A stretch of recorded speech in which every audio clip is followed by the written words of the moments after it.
Hello and welcome to the Maple Grove City Report. I'm Dave Kaiser from CCX Media. Thanks for joining us once again. With us as always, Heidi Nelson, Maple Grove City Administrator. Welcome once again to the program. Thank you. A full book of notes, as you can see, for Heidi today. We've got election to talk about as we're taping this a day after Election Day, and also about a 50-minute council meeting and many other things happening around the city. Let's begin, though, with a work session that happened before the council meeting on November 2nd, and that had to do with the CARES funds. Yes. Where are we in this process now? Yeah, so we needed to visit with the council to finalize our allocation of those CARES funds. We're required at the city level to have those funds expended by November 15th, and then anything that's left after that time frame would need to be either returned back to Hennepin County or could be designated to Maple Grove Hospital. So presented the information to the council about how those funds have been expended to date, and as you recall, we did make some contributions out to Cross for food and housing supports. We ended up doing about $800,000 in business assistance to our local businesses, and then we had done $400,000 to Maple Grove Hospital previously for some for COVID-related expenses. So the decision of the council was to allocate the balance of our funds, which was about $700,000 roughly, to public safety expenses. So there was some guidance that changed that came from the Treasury in about mid-September that gave us a bit more flexibility on that, and I think just wanting to keep those dollars in-house and kind of hedge against what might come next here as we continue to move through the pandemic. So those dollars will be allocated to public safety salaries and kept at the city. So kind of wraps up that item, and then we'll be, reconciling that between now and November 15th when we have to report out all of our expenditures. So that was a work session before the council meeting on the 2nd. As I mentioned again, the council meeting was about 50 minutes long. One item pulled from consent. This happens to do with one of the city's fine lakes. What is going on? Yeah, so this was the Rice Lake Drawdown, which is something that occurs, hasn't been done now since 2014, 2015, that winter, so been about 5 years, but it's done to help control invasive species in the lake, plant material, and so they draw that down and let that freeze out and do some clearing of that. So that'll be happening over this winter and get going here in the coming weeks. On to the main part of the council meeting. There was some special business taking place that I understand, Heidi, is a little bit of catch-up. Yes. Over the past year, it sounds like some oath of offices. Tell us about those. Yeah, and at our last meeting, we've done some officers that have been completed field training for quite a while, and so we're doing some catch-up. So we took the opportunity to officially swear in our two police commanders, Adam Lindquist and John Wetternock. They've been both serving in those positions for nearly a year, but just hadn't gotten to it before the pandemic hit, and then things got put on hold. So got those two gentlemen sworn into their roles and are appreciative of their service. And then a Police Sergeant, John Prue, who's been in that role since February. So good to have these up, and I think we're caught up to date now with all of those swearing-ins. Now hop over to the fire department and retirement that is coming. That is a retirement of someone who's been with the city for a long time. Tell us a little bit about Kurt. Yeah, so this was recognition for Kurt Kramer, Deputy Fire Chief with the City of Maple Grove on the full-time side, retiring after 20 years of service with Maple Grove Fire. And of course, Kurt has a long history of service in the area of emergency management as well as EMS, fire service related work. So we're appreciative of Kurt's service to the city. It's kind of a end of an era with Kurt leaving the city, and we do wish him all the best in his retirement. Takes a lot of experience with him. And hop over to Park and Rec, and we have a retirement there as well. Tell us a little bit about Lynn as she retires. Yeah, so Lynn Lundquist has served as our rental coordinator at the community center and our various park and recreation facilities for 21 years. And so Lynn will be very missed there. She's a bright smiling face all the time and so pleasant to deal with. So we wish Lynn all the best in her retirement as well. Certainly. Moving on the meeting from the 2nd, Chief Bush was back to give a COVID-19 update. These are now moved to a monthly basis. Yes. What are some of the highlights? Yeah, so maybe more of a low light is that the community spread is certainly increasing and our case numbers are going up. I just heard some updates as I was driving over here today. I think we were over 3,400 positive cases today, and the death number continues to rise. So, I know internally at the city, we're really focusing with our staff on really trying to emphasize the 6-foot spacing as well as the masking, which is required, and just to try to, for us, it's an issue of being able to maintain service to the community, Right. certainly. And so we're really trying to emphasize that with our staff, and certainly encourage the community to do that as well as we're heading into these winter months where we not only are dealing with COVID, but the traditional flu season as well. And so I think these numbers, as they continue to increase, are troubling, and so we really encourage people to kind of pay attention to that and make sure they're honoring that and taking care of themselves out in the community. And I understand, talking to the chief as well, that not only the monthly updates to the council, but also he does regular updates to staff. Is that correct? That you're getting a lot more information as well on a really regular basis? Yeah, our directors team continues to meet on a weekly basis. Early on in the pandemic, we were meeting every day as we were, changing services and figuring out how we were going to respond. But now we meet on a weekly basis, and the chief keeps us apprised of things. And he has the opportunity to participate in briefings from, Hennepin County Emergency Management, Hennepin County Health Department, as well as the Minnesota Department of Health. So he kind of brings back that information and summarizes it for our directors team. One public hearing held on the meeting at the 2nd of November, and that was with Church of the Open Door. Give us a little recap of that process and what happened at the meeting. Yeah, so this was a request for a deferral of some outstanding special assessments at Church of the Open Door. They had roughly about $275,000 worth of outstanding assessments on, they have the church lot, and then they also have an outlot there. And so I think just given the times that we're in and some of the challenges churches are facing, the council was open to working with Church of the Open Door to defer some of these costs. So those costs will be due again in 2023. Let's move ahead to staff updates. First, community development. They have a few planning commission meetings coming up. What are some of the highlights coming up on the agenda? Yeah, so for November 9th, we'll be, the planning commission will be looking at the Avery Park development. We've talked about that one before, right up off of Jefferson Highway 610 area there. And then a multifamily development up by the hospital. So this was part of the concept plan up there for Project 100, Minnesota Health Village up there west of the hospital. And that one's being brought forward by Roars. And then on November 30th, Bottineau Ridge Phase 3. This is a Duffy development project, so John Duffy will be in front of the council to kind of complete out that Bottineau Ridge project there. That's a workforce housing project kind of off of Hemlock, just north of Arbor Lakes Parkway. In community development as well, they talked about a lot of business news in the city. One is a Mexican restaurant that is opening, and as we're taping this on the Wednesday, an event is coming up rather quickly here. Yeah, so they're going to be celebrating their grand opening this afternoon at 4 p.m. and they are open for business. I mentioned I drove over today. I noticed they had patio seating out. Perfect. Probably just for this week, and then that'll be over again. But good to have that opportunity. I know a number of people have been there for dinner, and they're doing all the COVID precautions and that kind of a thing. And so we really are happy to have them in town. Another new business now open is the Chase Bank. Where might that be located? Yeah, that one's just off of Elm Creek Boulevard, just south of Weaver Lake Road there. There was a former daycare that was there, and they kind of raise that building and build a new, smaller bank building up there. Then we have a couple new businesses over at the shops at Arbor Lakes. We have Minnesota Play Cafe coming, which is kind of a place for children to go and explore different kinds of play activities.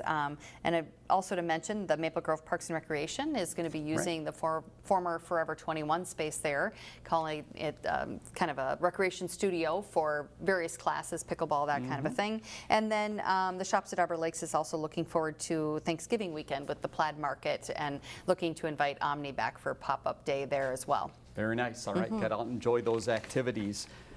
Moving over to Public Works, City Engineering, just one note to mention here, something to do with the water tower. It's painting time. Yeah, so on a routine basis, it's routine maintenance for water towers to paint them every so many years, and so Ken's been working on that with some contractors, and that's for the Ranch View water tower, and that'll be coming before the council in the coming months.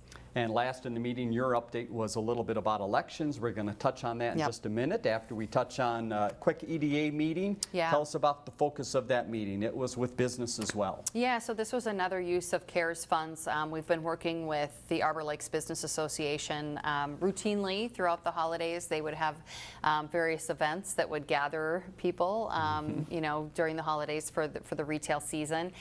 So they are looking to make some changes to that this year and had some additional additional expenses associated with that to accommodate during COVID. And so this was to authorize a distribution of $10,000 to Alba to help with those expenses, to kind of help with the retail season for our businesses along Main Street and throughout the Arbor Lakes area. So again, watch for some of those activities coming up. We'll give you the city's website at the end of the program. So that's the recap of the meeting from the 2nd. Now to some other things happening around the city. And again, we're taping this on the day after Election Day, and you've got some numbers for us. I do, and first I just want to congratulate our 2 city council members that were re-elected, Judy Hansen and Christy Barnett. They, of course, will be sworn in at the first council meeting of 2021, and they'll serve 4-year terms that will run through December 31 of 2024. So we just want to really thank all those that were candidates for the city council and for their interest in city government this year, and congratulations to Judy and Christy for continuing on the council.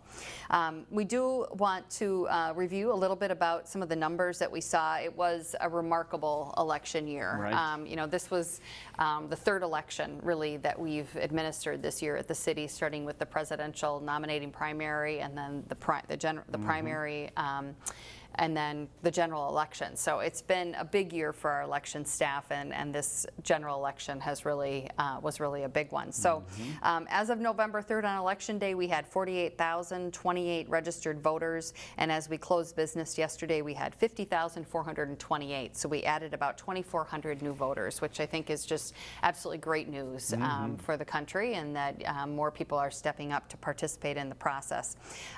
Of the folks that we had, about 28,981 folks that voted early, whether that was mail-in, and then they also had the opportunity to vote at City Hall or at the Government Center. Right. We did about almost 16,000 in-person absentee voters at the Government Center, and much of that was done in the last 2 to 3 weeks prior to the election. Sure. It was very busy if you stopped by there.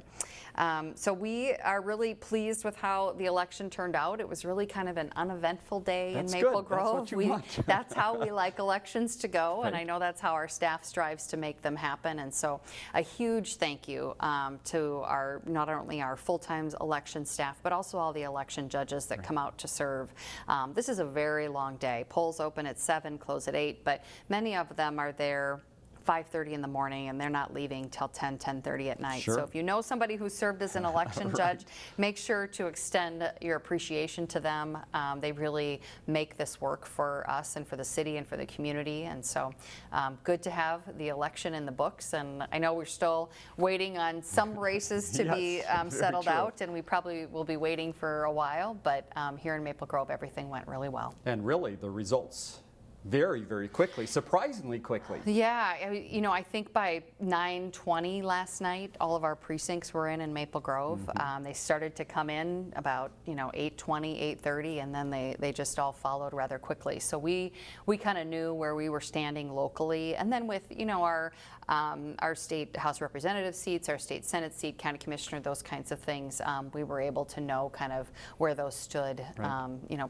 Prior to 9:30 last night, which is a really nice Yes, gift. And it's amazing. I just want one more credit to Amy Deedle, our city clerk.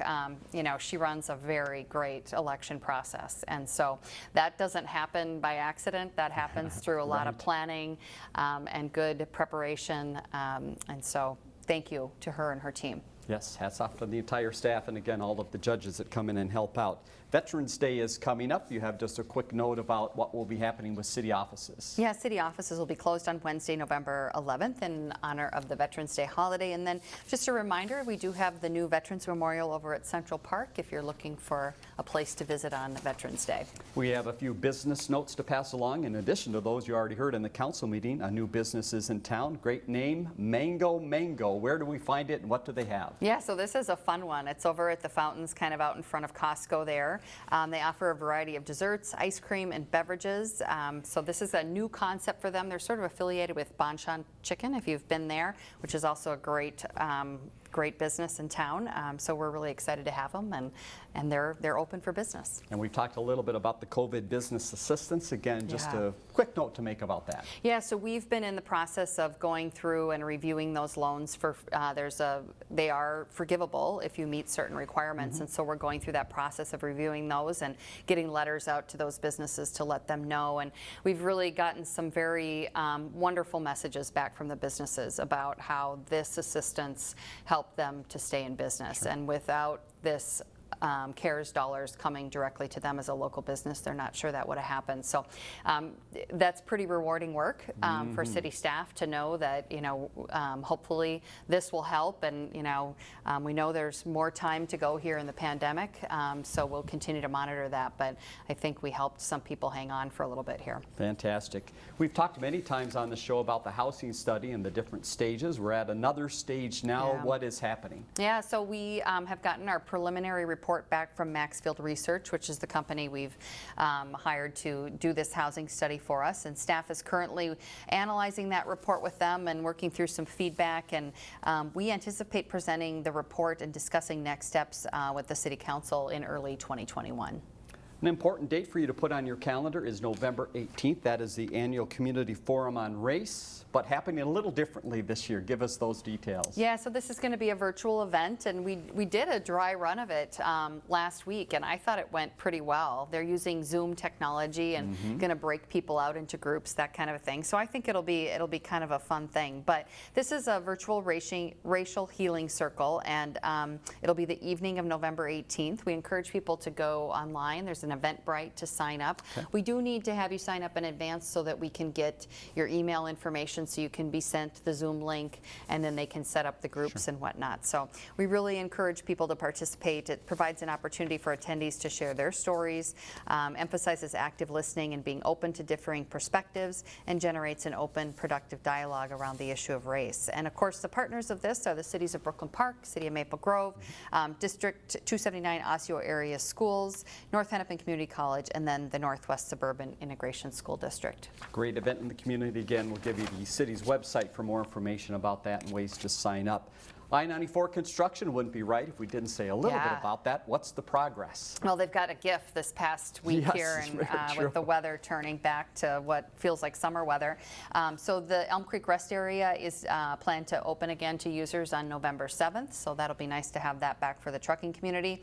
And then they'll be switching back to the normal lane configurations as of November 10th. And this report said weather permitting, but I think weather is permitting here, so hopefully we can get those lanes turned back and make travel out there a little bit easier for the winter months. The nice weather has also turned one spot into Maple Grove, the hot spot once again. Where is that? Where's everyone going in Maple Grove? Well, we had one more chance with the yard work, right? So to get the leaves up. So the yard waste site will be open till November 30th, and I drove by there yesterday off of 610, and it was absolutely crazy busy. So just make sure you have your proof of Maple Grove residency when you check in at the site, and then it's free for your use.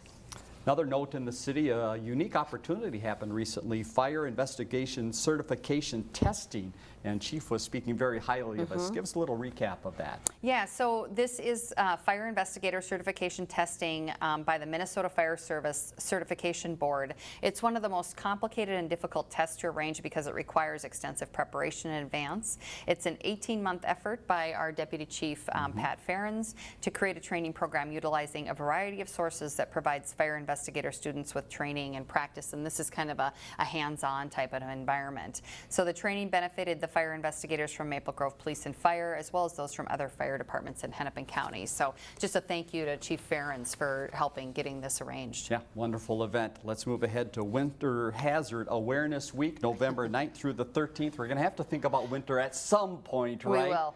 So what are some of the key things for residents to remember? Yeah, I think the weather's going to flip next Sunday, Monday. So we'll be back to thinking about winter. But winter weather Awareness Week, November 9th through the 13th. This is by the Minnesota Department of Public Safety Division of Homeland Security and Emergency Management. So they're going to be highlighting topics throughout that week involving storms, outdoor and indoor safety, fire safety, driving, and information can be found on the Homeland Security website as well. Couple updates on facilities through the city of Maple Grove. Let's begin with the community center. It's the annual membership sale. Why should people get involved? Yeah, so this is an opportunity to save 15% on those rates for youth, senior, adult, and family. And you can pick kind of your level of membership, being all building, pool only, or pickleball. And we are, all of those areas are open for use, and we're adhering to COVID standards there. So we encourage people to think about that for the winter months ahead. And I going as well to the Sports Dome. It is up and It is. almost ready. Yeah, it is going. It is up. We're working on a project to replace all the lighting in the dome. So this summer, the turf was replaced and the HVAC system was replaced, and now we're putting new lighting in the dome. All of these projects were kind of deferred maintenance projects that were needing to be done. So we took this opportunity to get those things done. So the dome will be opening here in the mid-November and should be a great experience for users this winter. City's website, great place to go for the walking track schedule and also some other details about that facility. Final note, we want to talk about the indoor farmers market. And yes, I did say indoor. It has moved inside, but to the new location. Where is that and when? Yeah, so this is going to be in the new Maple Grove Parks and Recreation Studio, the former Forever 21 space over at the shops at Arbor Lakes. The good piece about this space is it's large, it's high ceilings, has a couple different entrances, so we're really able to manage kind of COVID precautions in that space. So the Winter's Farmer Markets will be held there November 12th and 19th from 3 to 6 p.m. Those are both Thursday dates. And then again in December on December 10th and 17th. So all of the, the winter specialties there and leading up before the Thanksgiving and Christmas holidays, there'll be things for your holiday celebrations as well. All right, a lot going on in the city of Maple Grove as always. Let's leave you with the city's website and some information about the next meeting. There you see the website in the middle of the screen. So again, a lot of information about the market, other activities happening, signing up for events. You can find it there, maplegrovemn.gov. Next meeting, by the way, is on the 16th, 7:30 at the Government Center. Phone number to the Government Center at the bottom of the screen. And again, questions or comments about the program, 533-1710 or view response line. For Heidi Nelson, I'm Dave Kaiser. Thanks once again for joining us.